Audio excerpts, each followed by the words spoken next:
वज़ीर पाकिस्तान तहरीक इंसाफ की जानिब से इमरान खान से मुलाकातें न होने के मामले पर काफ़ी ज़्यादा अब उनकी जो पोलिटिकल स्ट्रेटजी है उसमें शिद्दत दिखाई दे रही है। एक तरफ इमरान खान की बहन नूरीन न्याजी ने कुछ भारतीय टीवी चैनल्स को इंटरव्यूज़ भी दिए हैं और अब पाकिस्तान तहरीक इंसाफ ने एक तरफ मंगल को इस्लामाबाद हाई कोर्ट और अडियाला जेल पहुंचने की भी कॉल दे रखी है, जबकि अब यकम को स्वाबी से जो है टोल प्लाजा तक पेशावर मोटरवे की बंदिश के हवाले से भी एक हिकमत अमली तहरीक इंसाफ की सामने आई है। मजीद तहरीक इंसाफ की जो हिकमत अमली उसमें शिद्दत अगर आती है तो क्या हुकूमत घुटने टेकने पर मजबूर होगी कि इमरान खान से मुलाकात करवा दी जाए, पार्टी के रहनुमाओं की भी और इमरान खान की फैमिली की भी, या अब यह तय पा चुका है कि कुछ भी हो जाए इमरान खान से मुलाकात किसी सूरत भी नहीं होने देनी? ऐसे में तहरीक इंसाफ मजीद क्या कर सकती है, इसी पर बात करेंगे। तस्दीक हम करके प्रोग्राम में हमारे साथ मौजूद हैं मुनीर फारूक साहब, सीनियर साफी और तजज़ियेकार है। बहुत शुक्रिया मुनीर फारूक साहब, आपने ज्वाइन किया प्रोग्राम में। ये बताएगा कि एक बड़ा इशू बन चुका है एक मुलाकात का जो मामला है, और तहरीक इंसाफ तो अब हर जो है वो ऑप्शन जो है वो एक्सरसाइज करने जा रही है कि किसी भी तरह से मुलाकात हो जाए, जबकि हुकूमती कैंप में देखें तो वहाँ तो बड़ी एक वाज़ेह हिकमत अमली नजर आ रही है कि ये मुलाकात किसी सूरत भी नहीं होने देनी। कल वज़ीर इत्तलात अता तारड़ थे हमारे प्रोग्राम में, लग रहा था कि ये अनडिक्लेयर्ड एक ये पाबंदी है, लेकिन कल तो उन्होंने हमारे प्रोग्राम में कह दिया कोई अनडिक्लेयर्ड नहीं बल्कि ये डिक्लेयर्ड पाबंदी है, और जब तक तहरीक इंसाफ वाले बिहेव नहीं करेंगे, जब तक वो कानून की वायलेशन नहीं छोड़ेंगे, तो ये पाबंदी बरकरार रहेगी। तो क्या कहेंगे, ये मुलाकात वाला मामला जो है ये सियासत में किस हद तक तलखी को बढ़ा सकता है? देखिए ये तलखी तो ऑलरेडी बढ़ी हुई है इसके अंदर। मैं समझता हूँ जिस हद तक ये चीज आगे चली गई है, और मुलाकात का होना या ना होना वो तो एक बहुत बात पीछे रह गई। इसकी वजह से और बहुत सी चीजें खराब हो चुकी हैं और हालात बहुत ज्यादा खराब हो चुके हैं। पाकिस्तान तहरीक इंसाफ और हुकूमत के दरमियान ठीक ठाक किस्म की इस वक्त एक तलखी है। और हुकूमत का जो मौक़िफ़ है ये कि जी हम इसलिए नहीं होने देते कि वो बाहर आके प्रेस कॉन्फ्रेंस करते हैं और उससे फिर पैगाम जाता है और इंतशार फैलता है। ये अगर देखा जाए तो इस आर्गुमेंट के अंदर ठीक है, हुकूमती लेवल पर वज़न होगा, लेकिन वो कहते हैं नहीं बाहर निकल के प्रेस कॉन्फ्रेंस ना करें। अगर बाहर निकल के नहीं करेंगे जैसे मैंने अर्ज़ किया, तो वो अपने सेक्रेटेरिएट में जाके कर लेंगे, और अगर इमरान खान साहब का कोई पैगाम है तो वो वैसे ही पहुँच जाएगा, सोशल मीडिया के थ्रू पहुँच जाएगा। तो पीटीआई उससे पीछे तो हटेगी नहीं।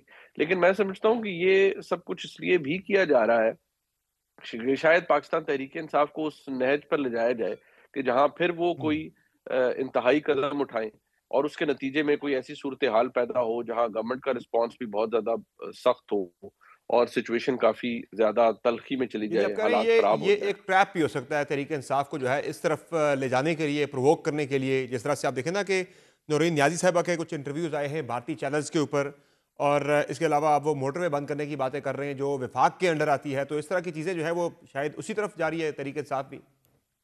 जी, बिल्कुल। और मेरे ख़्याल में ये कियोस्क जो है इससे ही कोई अपॉर्च्युनिटी हुकूमत भी तलाश कर रही है। क्योंकि शायद कुछ जो अनफिनिश्ड बिज़नेस हुकूमत का है, उसे शायद वो ख़त्म करना चाहते हैं, और चाहते हैं कि पाकिस्तान तहरीक-ए-इंसाफ को किसी ऐसी नहज पर ले जाया जाए जहाँ जो बाकी मांदा चीज़ें रह गई हैं, उनको भी ख़त्म किया जाए। खैबर पख्तूनख्वा हुकूमत की जो वायबिलिटी है कि वो कितनी वायबल हुकूमत है, ऑल्दो बहुत मज़बूत हुकूमत है, उसको इन क्वेश्चन लाया जाए और उसके ऊपर सवालात किए जाएँ या उस पे मामलात आए।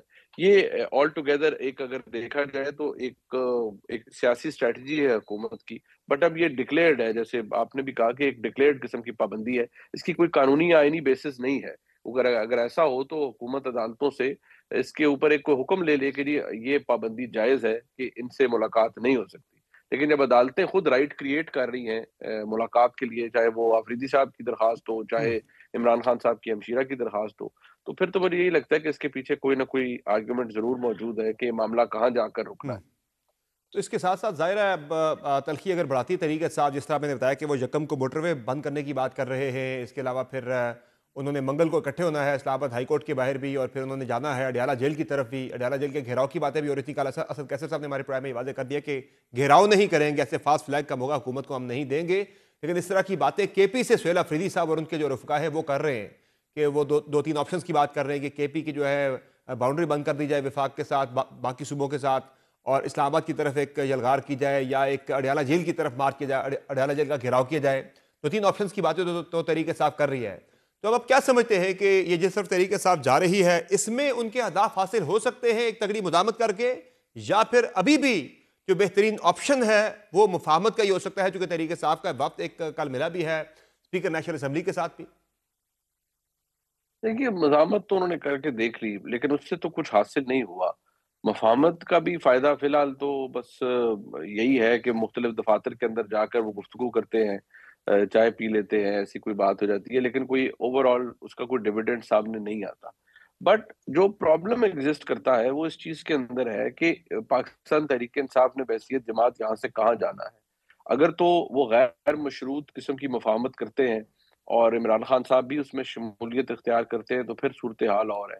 लेकिन अगर सिर्फ़ बाहर के लोग वो जो पार्लियामेंट के अंदर मौजूद है, वो करते हैं और बाकी लोग नहीं करते, या इमरान खान साहब ख़ास तौर पर नहीं करते और वो इसके अंदर शामिल नहीं होते, तो फिर तो प्रॉब्लम एक्ज़िस्ट करेगा और जो वोटर कनेक्ट है, वो भी इमरान खान साहब से है। तो अगर वो इंतहा पर जाते हैं और मज़ाहमत भी करते हैं, तो हुकूमत का ये ख़्याल है, या पाकिस्तान के मुक़्तदरा का, कि वो मज़ाहमत पहले भी कर चुके हैं, उसका रिस्पॉन्स उनको पता है। अगर इस दफ़ा भी की गई तो रिस्पॉन्स पिछले साल से ज़्यादा सख्त होगा और अगर यही सब कुछ हुआ, तो फिर एक और बहुत ही अनडिज़ायरेबल किस्म की सिचुएशन पैदा होगी, और मुनीर जिससे फरूख साहब, वैसे तो स्टेटस को तरीके इंसाफ के बजाय जो है वो हुकूमत को ज़्यादा सूट कर रहा है कि इस वक्त हुकूमत के ऊपर भी कोई ऐसा प्रेशर नहीं है कि वो तरीके इंसाफ के साथ मुफाहमत की तरफ आए और मुफाहमत से कुछ मसलों को हल किया जाए, क्योंकि हुकूमत की जो ग्रिप है सिस्टम के ऊपर, वो तो पहले 26वीं आईनी तरमीम, फिर 27वीं आईनी तरमीम, वो तो तरमीम दर तरमीम वो मजबूत होती जा रही है।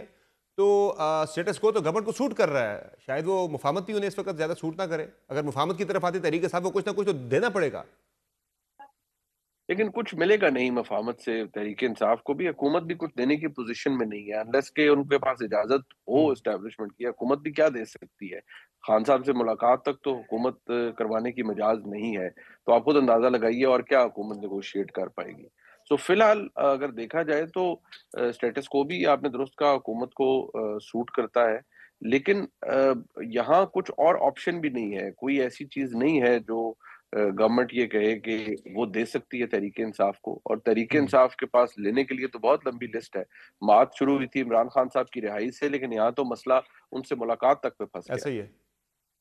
यानी कि बिल्कुल ही वो कॉर्नर कर दिया गया तहरीक इंसाफ को। अब उनकी डिमांड जो है वो मुलाकात तक आके फंस गई है, तहरीक इंसाफ की सारी तहरीक जो है। अच्छा, एक और जो मामला है मुनीर फारूक साहब, वो जिस तरह हमने बात की कि हुकूमत की गिरफ्त मजबूत होती जा रही है। अब असम्बली के अंदर भी आपने देखा कि सादा अक्सरियत तो तकरीबन हुकूमत ने हासिल कर ली है ज़िमनी इंतखाबात के अंदर। आगे मजीद भी नाइलियों का अंदेशा जो है वो ज़ाहिर किया जा रहा है कि 9 मई के केस में मजीद नाइलियाँ भी तहरीक इंसाफ के कैंप से हो सकती हैं। तो ये जो पीपल्स पार्टी पे डिपेंडेंस हुकूमत की जो है वो कम अज़ कम जो है किसी भी किस्म की कानून साजी के लिए तरमीम को छोड़कर, वो तो हुकूमत की डिपेंडेंस उन पे ख़त्म हो गई है। हुकूमत का वैसे भी जो इन्हिसार पीपल्स पार्टी पे वो भी ख़त्म हो गया है। तो क्या लग रहा है आपको, ये मज़ीद जो है पीपल्स पार्टी को भी अब कॉर्नर किया जाएगा या उनके साथ फिलहाल मिल के ही आगे बढ़ा जाएगा? ये मेरे ख्याल में फिलहाल तो फॉलिंग आउट कोई ऐसी मुझे नज़र नहीं आ रही पीपल्स पार्टी जो के साथ बयानात आ रहे हुकूमत हैं की। आज़मा बुहारी साहिबा के, शर्जील मेमन साहब की, वो वो एक नोक झोंक चल रही है मुसलसल जो है। वो तो चल रही है पंजाब और सिंध की गवर्नमेंट के दरमियान, लेकिन मैं समझता हूँ बहुत चाइल्डिश होगा ओवरऑल इस सिस्टम के पार्ट पे, गवर्नमेंट के पार्ट पे, पीएमएलएन के पार्ट पे, कि अगर वो पीपल्स पार्टी से हालात अपने खराब कर लें। फिलहाल ऐसा लग तो नहीं रहा। क्योंकि ये